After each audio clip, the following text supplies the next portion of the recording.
Elizabeth Warren has made this point repeatedly. I think she's made it in reference to you and others, are able to pay a lower tax rate, even though you're paying an enormous sum in taxes, a lower tax rate than maybe I am, these people sometimes say that I don't pay taxes. That's not true. I pay billions of dollars in taxes. If people want me to pay more billions, then let's have that debate.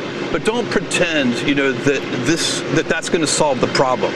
You could double the taxes I pay, and it's not going to help that teacher in Queens. I know what you're going to say. George Soros, the demons of Davos, the World Economic Forum. Yeah, I get it. For all I know, the guy's a third eye tattooed on his chest somewhere and secretly meets with the Illuminati under a volcano every Thursday night. Seriously.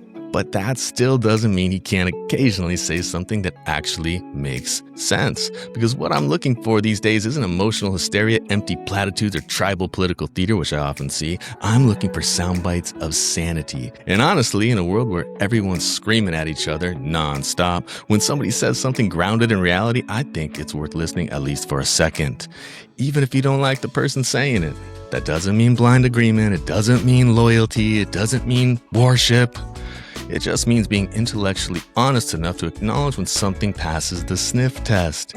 And sadly, that feels increasingly rare these days. Which brings me perfectly to where we left off. I promise you, you can't connect those two things, not logically. Why is rent expensive? I recently saw somebody blamed it on Airbnb. Airbnb is not the cause of expensive rent. In fact, it's been almost, let me finish here one sec. It's already been outlawed in New York City, and rents are still very high. So we know Airbnb isn't causing high rents. What's really causing high rent is government intervention. A nurse in Queens who makes $75,000 a year pays more than $12,000 a year in taxes. Does that really make sense? So people talk about, making the tax system more progressive. How about we start by having the nurse in Queens not pay taxes? Why is a nurse in Queens who makes $75,000 a year paying more than $1,000 a month in taxes? That's $1,000 a month that could help with rent or groceries or anything.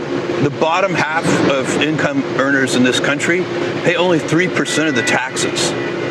It's only 3%. We can find 3%. We shouldn't be asking this nurse in Queens to send money to Washington. They should be sending her an apology. Because regardless of who's saying it, some ideas are just rooted in basic, yes, I'm going to say it, common sense. This is EVOTVTime and Signal Issue number 50.